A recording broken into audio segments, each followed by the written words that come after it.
Well, today we will start our next chapter, that is water. Water, a precious resource. Already water हे आपण 6 standard पासून study करत आलो आहे. त्याचीच एक प्रकारची रिव्हिजन आहे. त्यामध्ये काही विशेष डीप मध्ये किंवा काही वेगळं असं नाही आहे. तुम्ही भरपूर वेळा डिस्कस झालेलं आहे. तर टुडे आवाज येतो सगळ्यांना? Yes, sir. Yes, sir. So please concentrate, starting with introduction. Natural resources can be defined as the natural reserve stocks of supply which human being utilizes for their sustenance and welfare. The natural resources may be physical resources just like air, water, soil, minerals, coal and petroleum. Or biological resources, that is microorganism, fungi, plants and animals. So some of these resources are found in abundance while others are found in limited quantities, and that too is in restricted areas of our land. Hence natural resources have to be used carefully. We get these natural resources from, बघा यांनी in short मध्ये एवढंच सांगितलं की आपल्याला सभोवताली आपल्या निसर्गामध्ये जे काही रिसोर्सेस अवेलेबल आहेत त्यामध्ये फिजिकल रिसोर्सेस आहे. फिजिकल रिसोर्सेस म्हणजे आपले जे काही हवा, पाणी, आपण हे जे म्हणतो जमीन, वेगवेगळे मिनरल्स, कोल अँड पेट्रोलियम, हे आहेत आपले physical resources. Biological resources which includes different types of microorganism, fungi, plants and animals. So these physical or natural biological resources are found abundance means भरपूर प्रमाणात हे आपल्या निसर्गामध्ये सभोवताली अवेलेबल आहेत. जरी ते सगळेच अबंडन्स फॉर्म मध्ये आहे असं नाहीये. Few are in abundance, few are in limited quantity. So that's why we have to use this in proper manner. जर का तुम्ही जसं वॉटर आहे, आपण त्या चॅप्टरचा स्टडी करतोय, पाण्याचा सुद्धा जर का तुम्ही वापर व्यवस्थित केला नाही तर आपण सध्याच लकीली आता या 2-1 वर्षामध्ये आपल्याला विशेष प्रॉब्लेम जाणवला नाही बुलढाण्यामध्ये. परंतु काही ठिकाणी तुम्हाला माहिती आहे, जर पाणी कमी पडलं, पावसाळा जर कमी झाला तर उन्हाळ्यामध्ये भयंकर प्रॉब्लेम्स फेस करावे लागतात. लकीली आपण म्हणजे तुम्हाला एवढे वर्स्ट फेज बघायला भेटलेली नाही अजून. कारण की पाऊस जर पडला नाही तर आपल्या कधी नळ येत नाही महिना तुम्हाला टँकरने पाणी विकत घ्यावे लागतात. सो दॅट्स वाय जे काही नॅचरल रिसोर्सेस तुमच्या सभोवताली अवेलेबल आहेत किंवा अबंडन्स मध्ये असतील किंवा लिमिटेड क्वांटिटी मध्ये असतील तर त्यांचा योग्य वापर करणं हे आपलं कर्तव्य आहे. त्यामध्ये त्यांनी काही we get these natural resources from, आपल्याला हे नॅचरल रिसोर्सेस कुठून भेटतात. The solid part of the earth crust called lithosphere. जमिनीचं जे काय आपण त्याला म्हणतो अर्थ क्रस्ट, जमिनीच्या भूगर्भामध्ये भरपूर सोर्सेस आपल्याला भेटत असतात. जसं तुम्ही माइन्स वगैरे खोदतो आपण, त्यामध्ये वेगवेगळे खनिज वगैरे काढत असतो. मिनरल्स, माइन्स तुम्ही बघितलं असेल, कोळशाच्या खाणी आहेत भरपूर मोठ्या मोठ्या. तर हे आपल्याला अर्थ क्रस्ट पासून भेटत असतात. That is called as the lithosphere. Then water bodies such as seas, rivers and lakes on earth which constitute the hydrosphere. जे काही वॉटर बॉडीज आहेत, जसं सी असेल, रिव्हर असेल, काही छोटे मोठे तलाव असतील, तर हे कॉन्स्टिट्यूट करतात hydrosphere. Then the gases or air surrounding the earth which constitute the atmosphere. आपले जे काही वेगवेगळे तुम्ही ॲटमॉस्फिअर आय थिंक स्टडी केलेले आहेत, त्याचे लेअर सुद्धा तुम्ही स्टडी केलेले आहेत. कोणत्या लेयर्स असतात ॲटमॉस्फिअरच्या? Troposphere, mesosphere, ionosphere, exosphere, lithosphere, TSMT. तुम्हाला शॉर्टकट सांगितलं होतं मी, TSMTE असा शॉर्टकट एक सांगितलं होतं, आठवतोय म्हणजे काही जणांना, चांगली गोष्ट आहे. T stands for troposphere, S stands for stratosphere, M mesosphere, then TSMT thermosphere, and last one is exosphere. This already we have studied in I think 6th standard. So these are third means lithosphere, hydrosphere, and in atmosphere we get these natural resources. हे 3 resources आहे ज्या ठिकाणाहून आपल्याला हे वेगवेगळे जे काही natural resources म्हणतो आपण हे अवेलेबल होत असतात निसर्गामध्ये. बघा next, today due to the large scale development in science and technology we are using up natural resources much more than we did a couple of 100 years ago. This has a drastic effect on our present life and is likely to have much more effects in the near future. म्हणजे काही त्यांनी दिले 200 couple of 100 years ago, काही एवढ्या वर्षांपूर्वी जर तुम्ही विचार केला तर आपला जो काही कन्झम्पशन रेट होता, ऍक्च्युली टेक्नॉलॉजी वगैरे ही जशी जशी डेव्हलप होत जाते साईड बाय साईड, त्याचे म्हणजे आपल्याला त्याचा फायदाही होतो आणि त्याचे तोटे सुद्धा तेवढेच आहेत.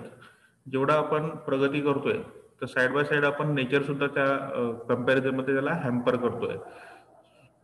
त्याच पद्धतीने याला इथं असं सांगायचं की जे काही नॅचरल रिसोर्सेस आहे, पॉप्युलेशन वाढते, टेक्नॉलॉजी वाढते, जे काही फॉरेस्ट असतील ते आपण रिमूव्ह करतोय, त्या ठिकाणी कन्स्ट्रक्शन साईट, मॉल्स हे बांधत असतो.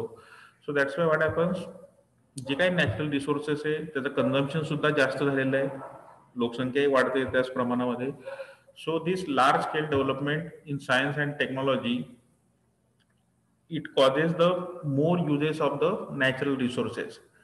म्हणजे आपल्याला जास्तीत जास्त वर्ष हे पुरायला पाहिजे या हिशोबाने आपण त्याचा यूज करायला पाहिजे. परंतु जशी जशी प्रगती होते आपण त्या वापर करण्याची जी काही पद्धत आहे ती आपली थोडीशी स्पीड हा जास्त आहे. सो दॅट्स वाय काही लवकरच त्याची कमतरता आपल्याला म्हणजे येणाऱ्या फ्युचरमध्ये किंवा काही वर्षांमध्ये किंवा आपल्या नेक्स्ट जनरेशनला त्याचा प्रॉब्लेम फेस करावा लागू शकतो. In this chapter we learn about precious natural resource water. तर हे जे वेगवेगळे नॅचरल रिसोर्सेस त्यातला एक सगळ्यात महत्त्वाचा घटक आहे वॉटर. तो आपल्याला या चॅप्टरमध्ये डिस्कस करायचा आहे. We will discuss uses of water, distribution of water on earth, causes and effect of water scarcity. हे वेगवेगळे पॉईंट आहे जे आपल्याला डिस्कस करायचे. युजेस तुम्हाला सगळ्यांनाच माहिती आहे, कुठे कुठे पाणी वापरतो आपण डेली लाईफमध्ये ते सांगायचे.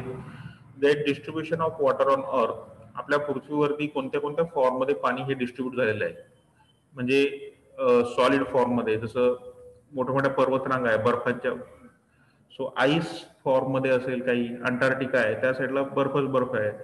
So distribution of water on अर्थ, जे पोटेबल वॉटर आहे किंवा ड्रिंकिंग वॉटर आहे हे फार कमी प्रमाणात आहे. And causes and effect of water scarcity, पाण्याची कमतरता ही कशी निर्माण होऊ शकते त्याचे कारण बघायचे आपल्याला, त्याचे होणारे इफेक्ट सुद्धा बघायचे. देन वॉटर सायकल तर सगळ्यांची तोंडी पाठ असेलच, पाऊस कसा पडतो हे बघायचं आहे. Then fresh water and its sources, जे काही ड्रिंकिंग वॉटर म्हणतो आपण त्याचे कोणते कोणते सोर्सेस आहेत ते सुद्धा बघायचे आहे. Then causes of depletion of water table, जमिनीमधल्या पाण्याची पातळी का बरं कमी होते ते सुद्धा या चॅप्टरमध्ये आपण बघणार आहोत. Then mismanagement of water resources and water conservation, पाण्याचा अपव्यय कसा होतो तो सुद्धा आपल्याला बघायचा आहे. म्हणजे आपल्या डेली लाईफमधलेच एक्झाम्पल आहेत भरपूर. अँड वॉटर कन्झर्वेशन, आणि ह्या पाण्याचा अपव्यय वाचवण्यासाठी आपण जे काही पाणी आहे ते कन्झर्व करायला पाहिजे, ते कसं करायचं हे सुद्धा या चॅप्टरमध्ये आपल्याला बघायचं आहे. तर ही झालं सिम्पल इंट्रोडक्शन, आपल्याला काय काय स्टडी करायचं या चॅप्टरमध्ये. So first point is renewable and non renewable sources. What is mean by renewable and non renewable? Anyone? Sir, हा सांगा, सांग Gauri. sir, renewables. Yes, sir. Renewable resources means the resources which we can get again by renewing it, and non-renewable resources means if they will finish once, we cannot get it again. Correct. तर हे जे natural resources आहे हे दोन कॅटेगरीमध्ये divide झालेले आहेत. तुम्हाला ट्री डायग्राम दिलेली या ठिकाणी. First, natural resources are divided into two main groups. First one is renewable sources and second one non renewable. Table observe करा व्यवस्थित. So renewable and non renewable. Then again renewable sources are divided into two types, inexhaustible and exhaustible. Inexhaustible means काय अर्थ होतो इनएक्झॉस्टिबलचा?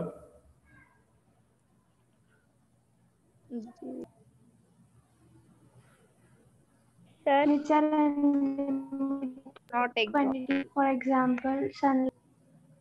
इनएक्झॉस्टिबलचा अर्थ होतो न संपणारा, अक्षय.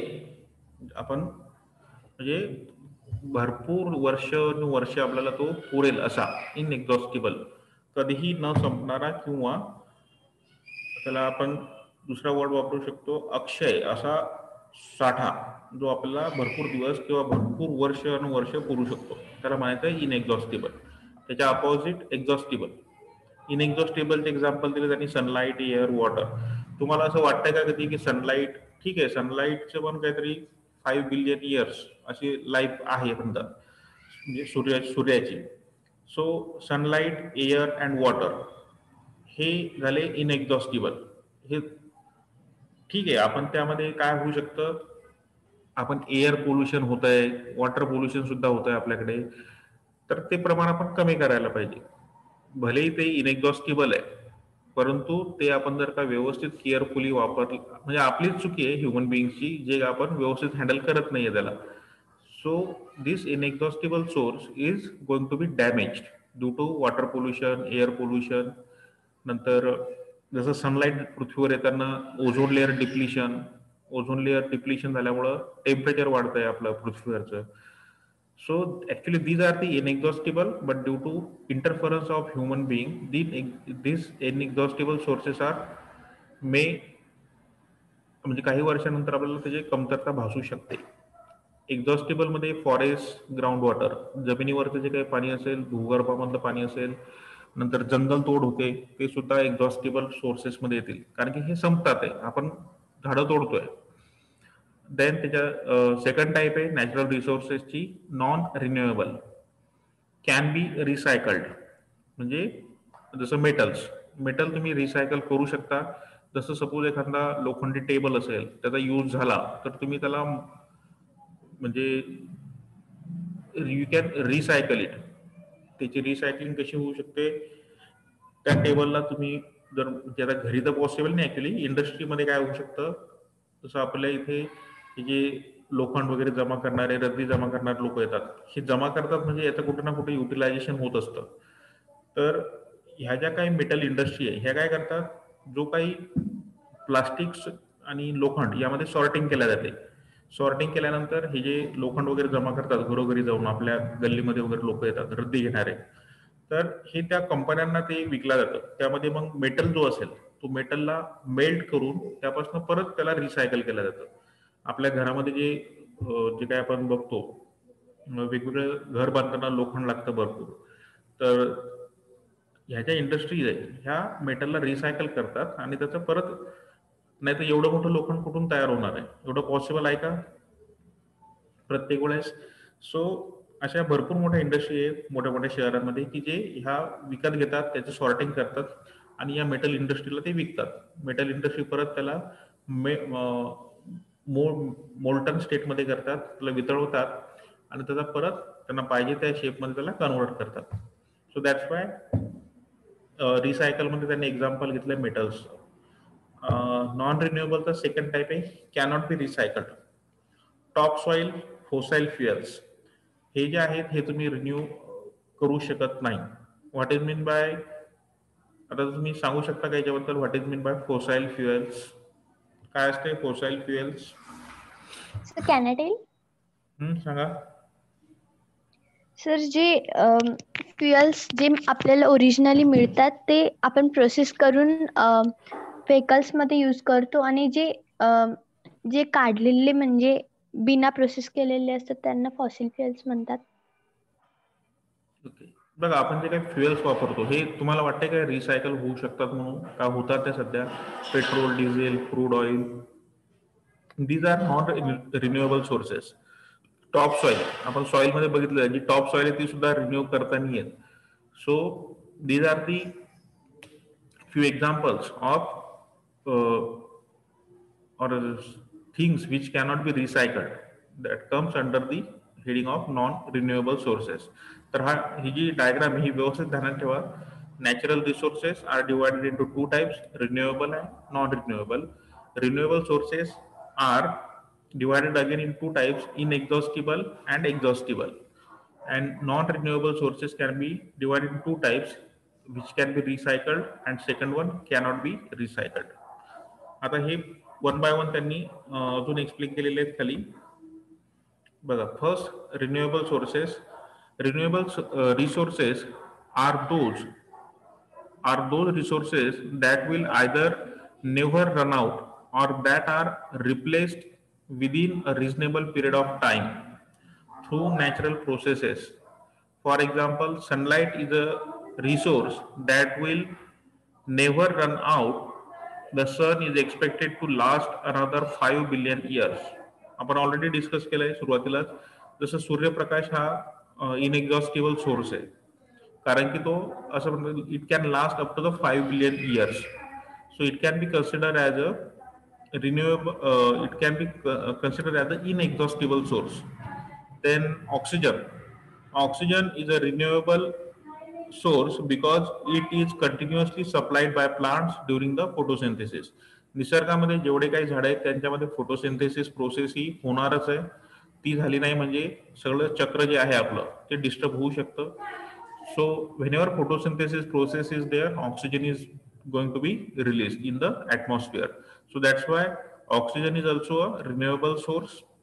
Then however, most renewable resources are exhaustible.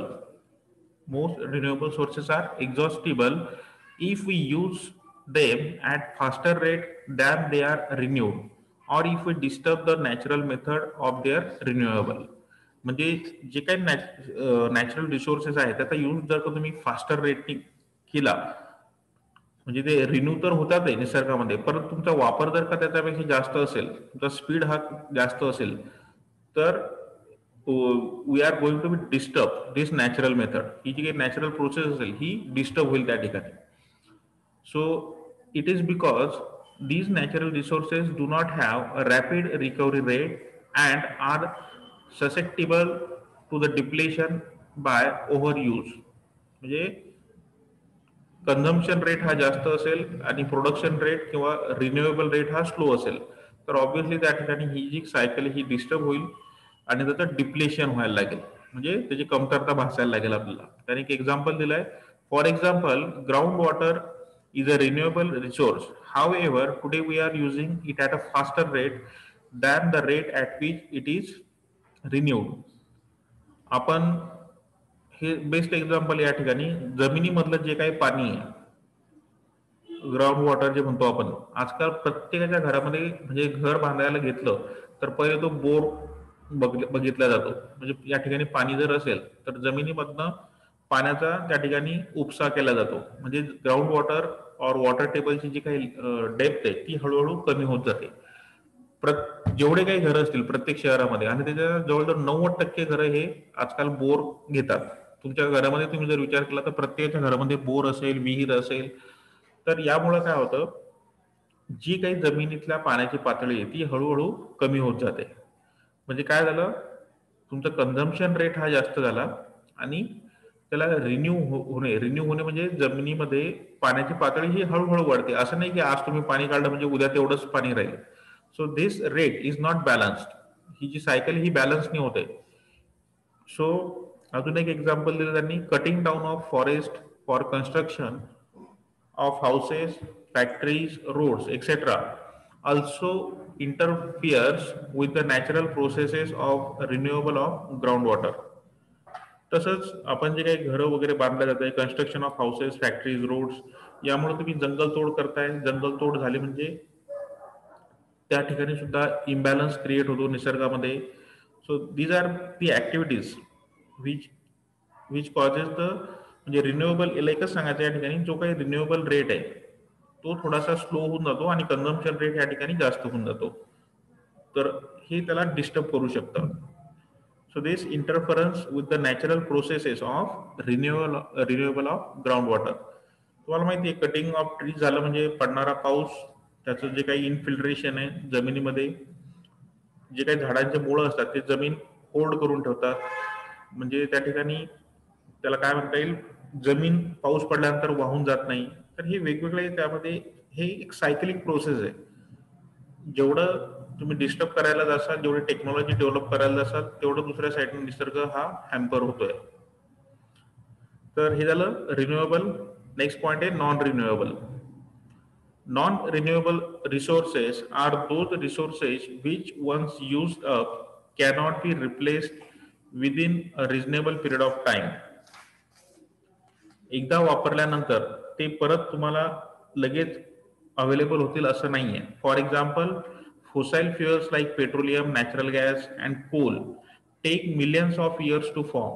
जे काही आपण तुम्ही 6th स्टँडर्ड मध्ये स्टडी केलेलं होतं की क्रूड ऑइल आपण तुम्ही जर का न्यूज बघत असाल, आपण जे काही रॉ आपल्या गाड्यांमध्ये जे तुम्ही पेट्रोल डिझेल वापरताय तर ते काही हे जे इराण इराक हे जे देश आहेत यांच्याकडे विहिरी आहेत तेलांच्या वगैरे, तर यांच्या ठिकाणी पण प्रॉब्लेम काय होतो, कन्झम्पशन रेट हा वाढत चाललेला आहे. आणि एका लिमिट नंतर काय होतंय की तुम्ही बघा प्राइसिंग सुद्धा दिवसेंदिवस ही वाढत चाललेली आहे. आता जवळजवळ आपण 90 पर्यंत पोहोचलेलो आहे पेट्रोलची प्राइस. हीच प्राइस काही वर्षांपूर्वी 30-40 रुपीज पर्यंत होती. म्हणजे मला आठवते 2005 पर्यंत 5-6 पर्यंत 30 रुपीज रेट होता पेट्रोलचा. आणि आज आपण 100च्या आसपास आहे. कारण काय, जेवढं जास्त कन्झम्पशन वाढेल तेवढं, जेवढी डिमांड वाढेल तेवढं त्याची प्राइसिंग सुद्धा वाढत जाते. सो सिमिलरली म्हणजे एकच सांगायचं या ठिकाणी की these fossil fuels like petroleum, natural gas and coal take millions of years to form. हे जे फोसाईल फ्युएल तयार झालेले आहेत हे काही एकाएकी किंवा काही वर्षांमध्ये तयार नाही होत. याला भरपूर वर्ष लागत असतात निसर्गामध्ये याला तयार होण्यासाठी. Similarly top soil once eroded will take hundreds of years to form. जसं आपण सॉइल चॅप्टर डिस्कस केलेलं आहे, त्याची जी एकदम वरची लेअर आहे ती जर का वाहून गेली, इरोजन झालं त्या ठिकाणी, सॉइल इरोजन, तर काय होईल, आपल्याला असं वाटतं की त्याच्या खाली जमीन आहेच, परंतु टॉप साईल जर का वाहून गेली तर त्या जमिनीची क्वालिटी ही लो होते त्या ठिकाणी. त्याची क्वालिटी लो झाली म्हणजे तुमचं शेतामधलं होणारं प्रोडक्शन ते सुद्धा कमी होतं. असं म्हणतात की एक छोटीशी लेअर म्हणजे काही सेंटीमीटरची लेअर तयार होण्यासाठी भरपूर वर्ष लागतात जमिनीला. So it will take hundreds of years to form a topsoil. However, some non-renewable resources such as metals can be used again and again. These non-renewable sources can be recycled. मेटलचं example मी तुम्हाला already दिलंय. Metal आपल्या घरामधलंही लोखंड तुम्ही एका limit नंतर काय करता, त्याला विकून टाकता. जेव्हा आपल्या घरातला यूज संपतो त्यावेळेस तुम्ही तो जो लोखंडवाला येतो आपल्या घरी एरियामध्ये त्याला तुम्ही ते विकून टाकता, तो जाऊन ते इंडस्ट्रीला विकतो. सो म्हणजे त्या ठिकाणी तो रिसायकल झाला. कंपनीवाले त्याला परत मोल्ड करतात, वितळवतात, त्यापासून नवीन परत म्हणजे रॉड तयार करतील किंवा काही वेगवेगळे मेटल्सचे काही बनवतील वेगवेगळे स्ट्रक्चर्स. तर हे झालं मेटलचं renewable. So this is regarding the renewable sources and non-renewable sources. Please try to explain what is meant by renewable sources and non-renewable sources. Aditi Gadekar.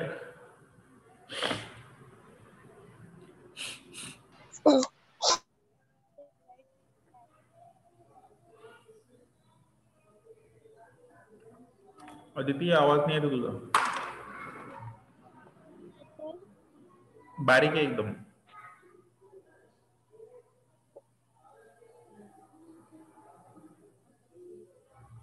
चालेल, हा सांग.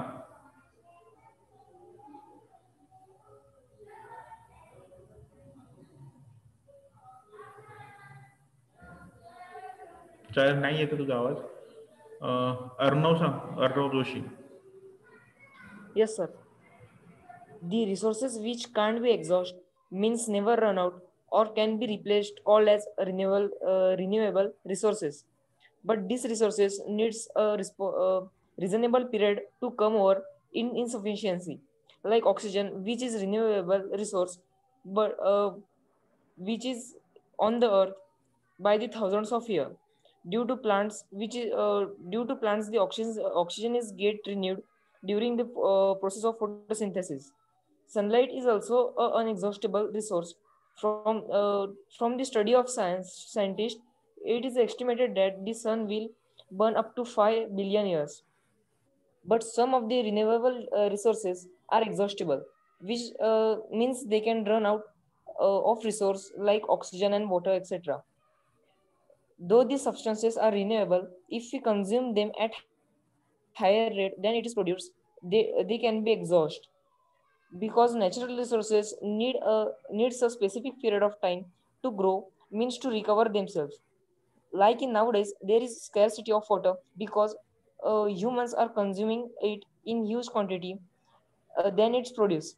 Due to many human activities, like the groundwater is depleting, like cutting down of trees, uh, plantation is ignored, and this plantation and the cutting of trees is done for factory buildings, houses, etc. Therefore, we are facing the problem of scarcity of water.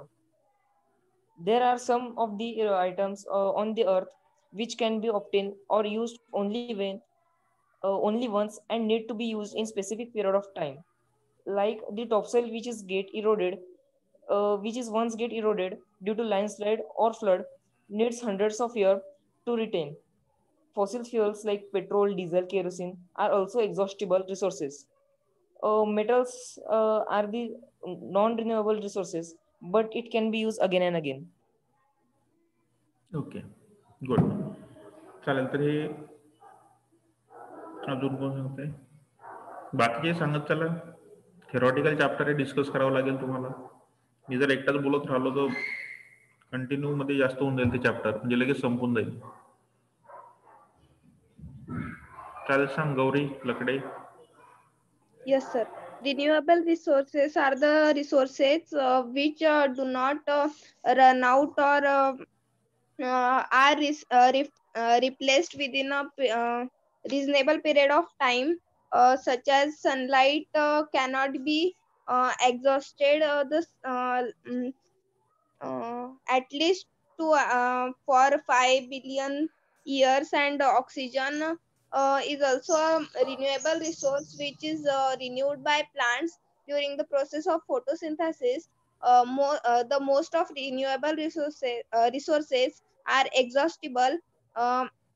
If the use of this renewable resources is a faster rate than the uh, than the than the rate of renewal, then the natural method of this renewal will be disturbed. And some examples are groundwater. If the groundwater is used in faster rate than its um, renewal.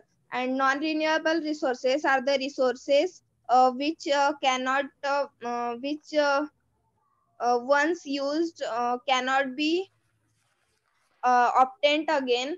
And the example are fossil fuels such as petrol, um, and metals. The metals can be recycled in factories so that they can be used again. Okay. बघा, next point आपला water renewable resource. About 71% of Earth's surface is covered with the water, which makes the Earth look blue from the space. आपल्या जे काही पृथ्वीचा जो काही 71% part हा जो आहे, अर्थ 71% of earth surface is covered with the water. म्हणजे एवढा जो काही भाग आहे आउट ऑफ 100, तर तो पाण्याने व्यापलेला आहे. दॅट्स वाय जर का वरून बघितलं तर आपल्याला आपली पृथ्वी ही कशी दिसेल, it looks blue. Almost all the water on the earth is contained in seas, oceans, rivers, lakes, ice caps as groundwater and in the atmosphere as vapors. Already हे तुम्हाला माहिती आहे, वेगवेगळे सोर्सेस आहे वॉटरचे निसर्गामध्ये. समुद्र असतील, तर नद्या असतील, तलाव असतील, नंतर आईस कॅप म्हणजे जे काही बर्फांचे मोठे मोठे डोंगर आहेत, अंटार्क्टिका वगैरे या साईडला, हिमालय. अजून ग्राउंड वॉटर, जमिनीमध्ये जे काही पाणी आहे प्रत्येक ठिकाणी, ते सुद्धा एक सोर्स आहे वॉटरचा. आणि ॲटमॉस्फिअरमध्ये जी काही व्हेपर प्रेझेंट आहे, तर ती सुद्धा एक पाण्याचा सोर्स आहे. However, most of this water is not fit for human consumption. The water that is fit for use is a fresh water. You must have heard the famous line, water, water everywhere, nor any drop to drink, from the poem The Rime of the Ancient Mariner by Saint Coleridge. हा एक त्यांनी reference दिला आहे. म्हणजे पाणीच पाणी सगळीकडे जरी असलं तरी एका लिमिट नंतर असं होऊ शकतं की म्हणजे water water everywhere nor any drop to drink. म्हणजे जसं तुम्हाला मी समुद्रामध्ये सोडून दिलं, तुमच्याजवळ कोणत्याच पाण्याचं आरोचं बॉटल वगैरे काहीच नाही तुमच्याकडे आरो पाण्याची, आणि तुम्ही जर का समुद्रामध्ये तुम्हाला तहान लागली, जे सगळीकडे तुमच्या सभोवताली पाणी असेल परंतु तुम्ही ते पाणी पिऊ शकणार नाही. म्हणून त्या पोयम जो रायटर त्यांनी असं लिहिलंय की water water everywhere not any drop to drink, म्हणजे एकही थेंब तुम्ही त्या ठिकाणी पिऊ शकणार नाही. तसंच पृथ्वीवर सुद्धा भरपूर पाणी आहे 71%, परंतु त्याचं ड्रिंकिंग किंवा पोटेबल वॉटर हे फार कमी आहे. त्याला ह्या शॉर्टकटमध्ये त्याला समराईज केलेलं आहे. सो बघा, पहिला सिंपल पॉईंट आहे युजेस ऑफ वॉटर. डेली लाईफमध्ये आपण कुठे कुठे वापरतो ते चेक करायचं आहे. First, for drinking and for life processes. Water is essential for the survival of all plants, animals and human beings. All of these organisms contain huge quantity of water in their bodies. आपलं जी शरीर आहे हे किती % पाण्याने बनलेलं आहे? Anyone? 75. 70 to 75. तुम्हाला I think 6th standard मध्ये आपण हे स्टडी केलेलं आहे केमिस्ट्रीमध्ये. तुम्हाला असे वेगवेगळे एक्झाम्पल्स त्या ठिकाणी दिले होते. सपोज मी म्हटलं ग्रेप्स, ग्रेप्स मध्ये किती % पाणी सांगसाल तुम्ही? किती? 95, 90 to 95. नंतर वॉटरमेलन, वॉटरमेलन मध्ये सुद्धा भरपूर पाणी असतं. तर असे प्रत्येक तुम्हाला त्या ठिकाणी एक्झाम्पल्स दिले होते की तुम्हाला आयडेंटिफाय करायचं होतं. रेंज ऍक्च्युली एक्झॅक्ट तरी सांगता येणार प्रत्येकाला, परंतु त्या ठिकाणी रेंज सांगू शकता तुम्ही की जसं वॉटरमेलन, ग्रेप्स यांच्या पाण्याची जी काही पातळी ती 90% पर्यंत असू शकते. तसंच ह्युमन बॉडी सुद्धा ही जवळजवळ 70% त्या पण आपल्या शरीरामध्ये हे पाणी आहे. Several life processes of humans and animals such as digestion of food, absorption of nutrients by the body, then distribution of the nutrients to various parts of the body, getting rid of the waste and need water. आपल्या शरीरामध्ये जेवढ्या काही activity चालतात, आता बघा आपण जो major content आहे बायोलॉजीचा तुमच्या स्टँडर्डसाठी, त्यामध्ये आपण डायजेशन सिस्टीम, एक्सक्रिटरी सिस्टीम ह्या सगळ्या सिस्टीम डिस्कस केलेल्या आहे. त्यामध्ये तुम्ही ऑब्झर्व केलं असेल की जे काही न्यूट्रियनचं ट्रान्सपोर्टेशन आहे, नंतर जे काही वेस्ट मॅटर बाहेर टाकायचं आहे त्या ठिकाणी तर पाण्याचा सगळ्यात जास्त मेजर रोल आहे. So that's what is said that various metabolic activities in human being, just like digestion, absorption of nutrients, the distribution of nutrients throughout the body. So these activities will be done with the help of water. So next, we take in water through food and drinks and lose it in the form of urine, sweat and exhaled air. आपण जे काही पाणी पितो म्हणजे पाण्याद्वारेच पाणी आपल्या शरीरामध्ये जातं असे नाहीये. काही फ्रुट्स वगैरे जर तुम्ही खात असाल त्याद्वारे सुद्धा जातं. So that's why it is said that we take in water through the food and drinks. वेगवेगळे ड्रिंक असतील, फूड असेल, त्याद्वारे सुद्धा तुम्ही ते पाणी घेऊ शकता. आणि हे पाणी तुमच्या शरीरामधून युरिनच्या फॉर्ममध्ये, स्वेटच्या फॉर्ममध्ये किंवा जी तुम्ही हवा एक्सेल करता त्याद्वारे सुद्धा हे लूज होत असतं. Then water helps to control our body temperature. आपल्या शरीराचं तुम्हाला आठवत जर असेल तर आपण फंक्शन्स ऑफ वॉटर हा एक पॉईंट डिस्कस केलेला आहे प्रिव्हियसली.